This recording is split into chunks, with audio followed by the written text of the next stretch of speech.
السلام علیکم، میں ہوں ذیشان ملک اور آپ دیکھ رہے ہیں پروگرام نیوز بیٹ۔ ناظرین، کرکٹ ورلڈ کپ کی طرح سیاسی میچ بھی اہم مرحلے میں داخل ہو گیا ہے۔ جمعیت علماء اسلام فے کے سربراہ مولانا فضل الرحمان نے 26 جون کو اپوزیشن جماعتوں کی اے پی سی بلانے کا اعلان کر دیا ہے، جس میں سینٹ چیئرمین کی تبدیلی، بجٹ منظوری روکنے، قرضہ تحقیقاتی کمیشن اور حکومت مخالف تحریک پر غور کیا جائے گا۔ سوال یہ ہے کہ کیا اے پی سی کا پلیٹ فارم اپوزیشن کو مشترکہ لائحہ عمل پر لے آئے گا؟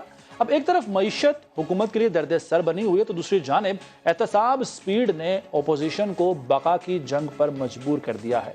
مولانا فضل الرحمان جو اس اے پی سی کے بنیادی محرک ہیں، حکومت کے حوالے سے کیا عزائم رکھتے ہیں؟ آغاز میں آپ کو یہ سنواتے ہیں۔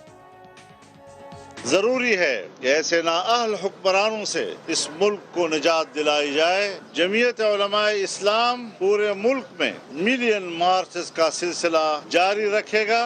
اسلام آباد کے لاک ڈاؤن کرنے کے لیے ہم نے ایک کمیٹی تشکیل دے دی ہے جو اس حوالے سے کی حکمت عملی پر سفارشات مرتب کرے گی۔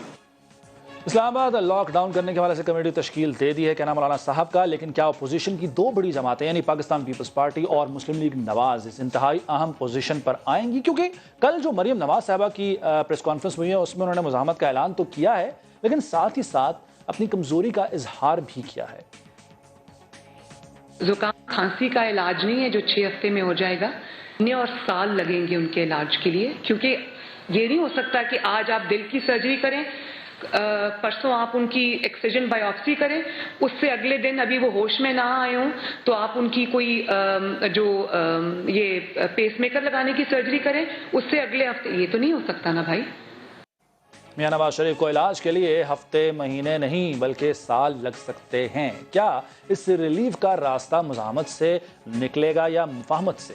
یہی وہ کنفیوژن ہے جو مسلم لیگ نواز کو واضح سیاسی پوزیشن سے روک رہا ہے۔ دوسری طرف کچھ ایسی ہی صورتحال سے پاکستان پیپلز پارٹی بھی دوچار ہے۔ آصف علی زرداری اور فریال تارپور کی گرفتاری بلاول بھٹو کو جذباتی عوامی رابطہ مہم تک لے آئی ہے۔ بلاول بھٹو کیا اشارے دے رہے ہیں، یہ بھی سن لیتے ہیں۔ گھر گھر جانا پڑے گا، گھر گھر جانا پڑے گا، سڑکوں پر نکلنا پڑے گا۔ آج سے ہمارا عوامی رابطہ شروع، اسلام آباد کے کٹ پتلی تک عوام کا پیغام پہنچائیں گے کہ نہ کھپے، نہ کھپے، نیا پاکستان نہ کھپے، نیا پاکستان نہ کھپے۔ لیکن دوسری طرف پارلیمنٹ کے اندر پیپلز پارٹی آگے بڑھنے اور ماضی کو بھولنے کی وکالت کر رہی ہے۔ اسی خواہش کا اظہار آج قومی اسمبلی میں سابق وزیر اعظم راجہ پرویز اشرف نے شیر کی صورت میں کیا۔ لیڈر تو وہ ہوتا ہے جو آنے والے وقت کو بھی دیکھتا ہے، وہ تو 50-100 سال صدیاں آگے دیکھتا ہے۔ اسپیکر صاحب، نگاہیں جن کی جم جاتی ہیں مستقبل کے چہروں پر، وہ ماضی کی بے رحمی کو دہرایا نہیں کرتے، کوئی نہیں دہراتا۔ پھر آپ نے تو آگے بڑھنا ہے،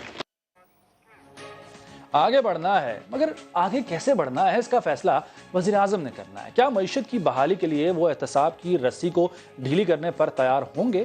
ایسا لگ نہیں رہا، کیونکہ معیشت کی تباہی کی ذمہ داری دو جماعتوں پر ڈال کر اب قرضوں کی تحقیقات سے اس کو ثابت بھی وہ کرنا چاہتے ہیں۔ ان حالات میں معیشت اور سیاست کا اونٹ کس کروٹ بیٹھے گا، اسی پر آج ہم بات کریں گے، گفتگو کریں گے۔ میں پہلے مہمانوں کو تعارف کراؤں، میرے ساتھ موجود ہوں گے پاکستان تحریک انصاف سے جناب ہمایوں اختر خان صاحب، جن سے میں آغاز کرتا ہوں، اور باقی مہمانوں کا بھی اس دوران میں تعارف کرواؤں گا۔ ہمایوں اختر خان صاحب، سر آپ کی طرف آؤں گا میں۔ ابھی آپ نے سنا ہوگا یقیناً بلاول بھٹو صاحب نے بھی بڑی جذباتی تقریر کی، اور اس کے ساتھ ساتھ مریم نواز صاحبہ نے جو پریس کانفرنس کی تھی وہ بھی آپ کی نظروں سے گزری ہوگی۔ میں یہ جاننا چاہوں گا سر آپ سے کہ کوئی گھبراہٹ ہے حکومت کو، کیونکہ ایک طرف لاک ڈاؤن کا اعلان کیا جا رہا ہے، مولانا فضل الرحمان صاحب اے پی سی بلا رہے ہیں، اور آگے بڑھنے کے بار بار میسیجز دیے جا رہے ہیں، تو کیا آگے بڑھنے کا کوئی ارادہ رکھتے ہیں، یا پھر جس طرح کمیشن بنانے کا اعلان کیا آپ لوگ یہ چاہتے ہیں کہ پہلے پچھلا حساب ہوگا پھر آگے بڑھیں گے؟ دیکھیے، ہمیں اس میں ابھی کوئی پریشانی نہیں ہے۔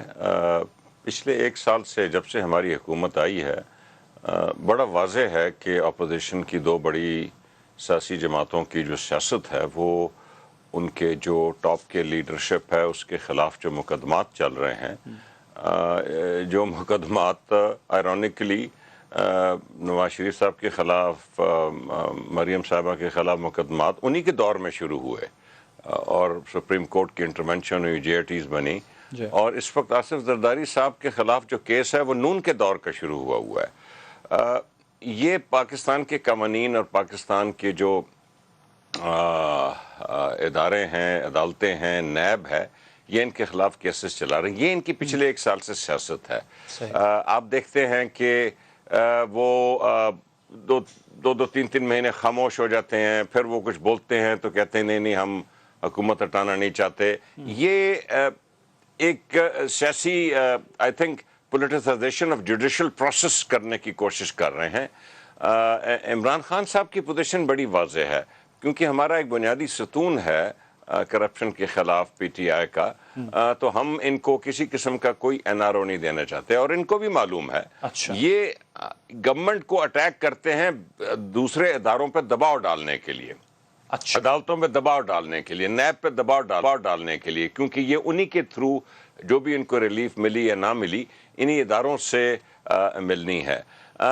سر یہ بیسیکلی مولانا صاحب کا جو اعلان ہے اور یہ پہلے بھی جو ہوا ہے یہ بیسیکلی اپوزیشن بچاؤ تحریک ہے، یہ حکومت ہٹاؤ تحریک. ہمایوں صاحب یہی الزام آپ پر بھی لگتا ہے کہ دباؤ ڈالنے کی کوشش جو ہے وہ حکومت بھی کرتی ہے. یہ حکومتیں 50 سال سے یہ حکومتیں کر چکی ہیں، یہ پارٹیاں کئی دفعہ صوبوں میں وفاق میں.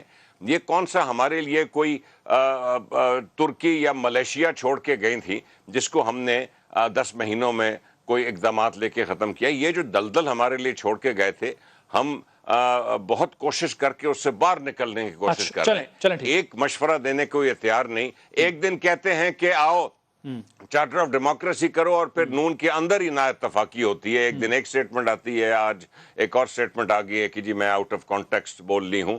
تو یہ بیسیکلی اپوزیشن بچاؤ تحریک ہے، یہ کوئی ان کے دل میں عوام کا درد وغیرہ نہیں ہے. ٹھیک ہے. رانا افضل صاحب نے مجھے جوائن کیا مسلم لیگ نواز سے. سر آپ نے سنا ہمایوں اختر صاحب کیا کہہ رہے ہیں، وہ بھی یہ کہہ رہے ہیں کہ اپوزیشن بچاؤ یہ تحریک ہے. سر یہ بھی ایک تاثر ہے کہ جو اضطراب ہے اس کے پیچھے احتساب ہے. یعنی آپ لوگ پہلے تو یہ کہتے تھے کہ بجٹ منظور نہیں ہونے دیں گے اور عوام کے لیے سڑکوں پر نکلیں گے، لیکن جو مریم صاحبہ کی پریس کانفرنس اس میں عوام کا انہوں نے ذکر نہیں کیا، بلکہ انہوں نے میاں نواز شریف صاحب کا ہی ذکر کیا، تذکرہ کیا اور یہی پیغام دیا کہ ان کی صحت کو خطرہ ہے، اگر کچھ ہوا تو ذمہ دار سب ہوں گے. یعنی تاثر یہی ملا کہ وہ صرف اور صرف ان کے بچاؤ کے لیے باہر نکلنا چاہ رہی ہیں. دیکھیں آپ نے 2 باتیں کی، ایک تو اپوزیشن بچاؤ کی بات کی، ایک میاں صاحب کی صحت کے بارے میں بات کی. اب اپوزیشن جو ہے کیا وہ ہاؤس کے اندر اسی طرح سے موجود نہیں ہے جس طرح گورنمنٹ ہے؟ تو اپوزیشن کو کس سے بچانا ہے؟ اپوزیشن وہاں پہ اپنی حیثیت سے موجود ہے، اپوزیشن اپنا رول ادا کر رہی ہے. گورنمنٹ کو اپنے آپ کو اپوزیشن سے بچانا ہے. اور اپوزیشن سے کیسے بچانا ہے کہ ہم وہ لوگ ہیں جو ان کی نالائکیاں، ان کے جھوٹ، ان کی غلط کارکردگی ان کے منہ پہ دے کے مارتے ہیں. اور ان کو اب یہ اس چیز کو سے بچنے کے لیے اپنی بیڈ پرفارمنس ہمیں کہتے ہیں جی آپ تو اپنے مقدمات سے بچنا چاہ رہے ہیں. کس نے ان کو کہا ہے کہ ہمارے مقدمات ختم کر دیں؟ یہ خود کہتے ہیں، اپولوجیٹک ہیں کہ ہم نے تو آپ کے اوپر ایک کیس نہیں بنایا، ہم نے تو یہ نہیں کیا. یہ تو معافی مانگنے کے رول میں ہے کہ ہم نے تو کیا ہی کچھ نہیں ہے جی، یہ تو آپ کے اپنے کیسز ہیں. لیکن رانا صاحب کریڈٹ بھی تو لیتے ہیں نا، حکومت کے وزراء کریڈٹ بھی لیتے ہیں. ہمارا بالکل لیتے ہیں کہ ہمارا بیسک ایجنڈا کرپشن ہے. جب ہم ان سے پوچھتے ہیں کہ 10 مہینے میں آپ نے کرپشن کے کتنے پیسے واپس لے کے آئے، جو کہ ایک عوامی مسئلہ ہے، اگر پیسے کرپشن کے واپس آئیں گے تو پاکستان کے عوام ہوں گے. اب پھر یہ کہتے ہیں ایک پیسہ نہیں لے کے آئے. ہم پوچھتے ہیں اگلے 1 سال میں کتنے لے آئیں گے، یہ کوئی جواب نہیں دیتے کہ اگلے 1 سال میں لے آئیں گے. اور الزامات لگاتے تھے کہ 10 ارب ڈالر ہر سال یہاں سے باہر جاتا ہے. آج وہ 10 ارب ڈالر کہاں ہے؟ 12-12.5 ارب روپیہ روز کا یہاں چوری ہوتا تھا، وہ آج کہاں ہے؟ اور یہ بار کہتے ہیں کہ جی جس دل میں چھوڑ کے گئے. یہ ایک اسٹیٹ بینک کی رپورٹ ہے جو کہ آپ ویب سائٹ پہ نکال سکتے ہیں کہ اس کا ٹائٹل ہے لونز آف پاکستان. اب میں آپ کو مزے کی بات بتاتا ہوں کہ آپ یہ دیکھیں فگرز. آج 3 جون کے یہ قرضے ہیں، 3 جون آج سے 20 دن پہلے کے. ان کے جو ریزرو ہیں وہ 14.8 ارب ڈالر کی ہیں. اچھا 10 ارب ڈالر کشکول سے لینے کے بعد 14.8 ارب ڈالر کے ان کے ریزرو ہیں. جس دن ہم نے حکومت چھوڑی 31 مئی کو ہمارے 16 ارب ڈالر کی ہیں. پھر جس دن لیکن مسئلہ تو یہ نا کہ جو کرنٹ اکاؤنٹ ڈیفیسٹ چھوڑا گیا، وجہ وہ یہ بتاتے ہیں پاکستان تحریک انصاف کی گورنمنٹ یہ بتاتی ہے کہ جو سود کی ادائیگیاں کی ہیں اس کے بعد پیسہ بچائی کچھ نہیں ہے. وہ تو یہ اس کی وضاحت دیتے ہیں، جسٹیفیکیشن دیتے ہیں.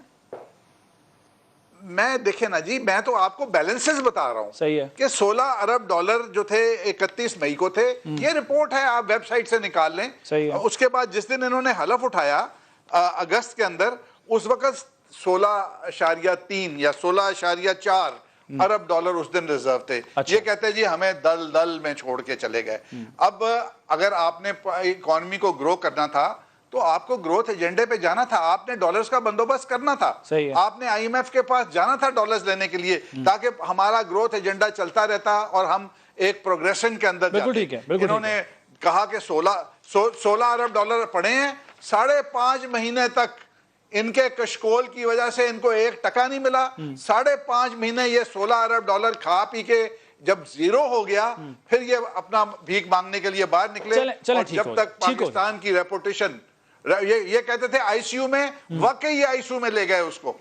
ٹھیک ہے، میں چودھری منظور صاحب کو شامل کرتا ہوں. پاکستان پیپلز پارٹی کے سینئر رہنما نے مجھے جوائن کیا ہے. چودھری صاحب، سر اے پی سی ہونے جا رہی ہے، مولانا فضل الرحمان صاحب نے 26 تاریخ کا ٹائم دیا ہے، وقت دیا ہے. سر بلاول بھٹو زرداری صاحب تو مزاحمت کے موڈ میں ہیں اور ان کا خطاب بھی بڑا جذباتی اور بڑا ہی للکارنے والا تھا، لیکن آصف علی زرداری صاحب اسمبلی میں ذرا اس کے اپوزٹ چل رہے ہیں. کچھ مفاہمت کے ظاہر ہے، وہ انہیں بادشاہ بھی کہا جاتا ہے. اصل میں جو پاکستان پیپلز پارٹی کی لائن ہے وہ کیا ہوگی اے پی سی کے اندر؟ حکومت آپ لوگ گرانا تو نہیں چاہتے، لیکن بجٹ منظوری سے بھی روکنا چاہتے ہیں، لیکن اس کے باوجود سینٹ کے اندر کوئی تبدیلی کی بھی کوئی اشارے نہیں مل رہے ہیں. پیپلز پارٹی کا لائحہ عمل کیا ہوگا سر؟ اچھا، پہلا تو یہ ہے کہ پیپلز پارٹی کا لائحہ عمل وہی ہوگا جو اے پی سی طے کرے گی، فائنل کر دیا. زرداری صاحب نے بھی کہہ دیا کہ جو کچھ اے پی سی کرے گی وہ ہمارا لائحہ عمل ہوگا. ٹھیک ہے. دوسرا یہ ہے کہ اس میں ابھی ہمایوں اختر صاحب بات کر رہے تھے، آج کل ایک ٹرم چلی ہوئی ہے کہ اگر آپ پہ کوئی الزام ہے کوئی بھی، تو یا آپ پی ٹی آئی میں چلے جائیں تو پھر ٹھیک ہے، ورنہ پھر آپ جیل چلے جائیں. اب دو آپ کے ساتھ ہیں. جہاں تک یہ ہے کہ کس نے کرپشن کی ہے اور کس نے نہیں کی، اگر اس کا فیصلہ کرنا ہے تو بڑا آسان کام ہے. میرے باپ کے اثاثے لے لیجیے کہ وہ کتنے تھے اور میرے لے لیجیے. رانا افضل صاحب کے والد صاحب کے لے لیجیے کہ اثاثے کتنے ہیں، صحیح، اور ان کے لے لیجیے، رانا افضل صاحب کے لے لیجیے.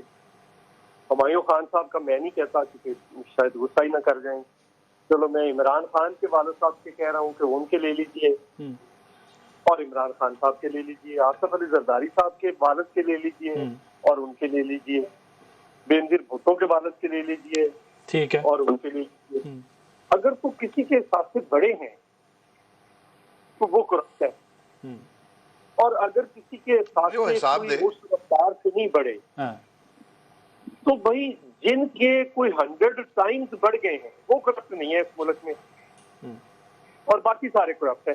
صحیح. ایک نیا طریقہ ہے. 17 انکوائریز ہیں کے ٹی کے اندر. مجھے یہ بتائیں، اور اگر جیل میں ڈالنے سے ہمایوں اختر صاحب کا دل خوش ہوتا ہے کیونکہ انہوں نے ضیاء الحق کے دور میں بھی ہمیں جیلوں میں ڈالا، پھر مشرف دور میں بھی جیلوں میں ڈالا، اگر آپ بھی جی نہیں بھرتا تو جس کو کہتے ہیں حکم کرتے ہیں میں پیش کر دیتا ہوں، یہ ان کو جیل میں ڈال دیں. لیکن ایک مہربانی کر دیں، جیل میں ڈالنا ہے جس کو ڈالنا ہے ڈال دیں. یہ تیل سستا کر دیں، ڈالر کو واپس لے آئیں، ٹیکس جو لگائے ہیں ان کو واپس لے لیں. اچھا، ملازموں کی تنخواہوں میں اضافہ کر دیں، بجلی کی قیمت واپس لے آئیں جہاں پہ تھی.